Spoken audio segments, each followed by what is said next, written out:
ایک غریب عورت کے گھر 2 دن سے فاقہ تھا۔ بھوک سے تنگ آ کر آخر وہ عورت بھیک مانگنے پر مجبور ہو گئی اور گلیوں میں صدائیں لگانے لگی کہ اللہ کے نام پر کچھ کھانے کو دے دو۔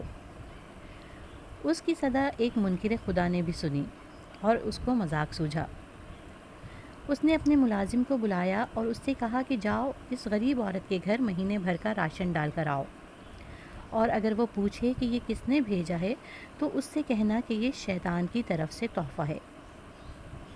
جب منکر خدا کا ملازم اتنا راشن لے کر اس غریب عورت کے گھر پہنچا تو غریب عورت کی خوشی کا کوئی ٹھکانہ نہ رہا۔ ملازم نے جب سارا سامان رکھ دیا تو غریب عورت سے کہا، آپ پوچھیں گی نہیں کہ یہ سامان کس نے بھیجا ہے؟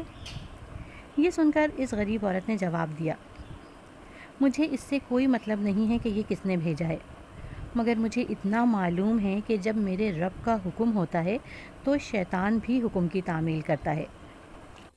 تو دوستوں، اس کہانی سے ہمیں یہ سبق ملتا ہے کہ اللہ تعالیٰ کو جب کوئی کام کروانا ہوتا ہے تو اللہ رب العزت دشمن کو بھی وسیلہ بنا دیتا ہے۔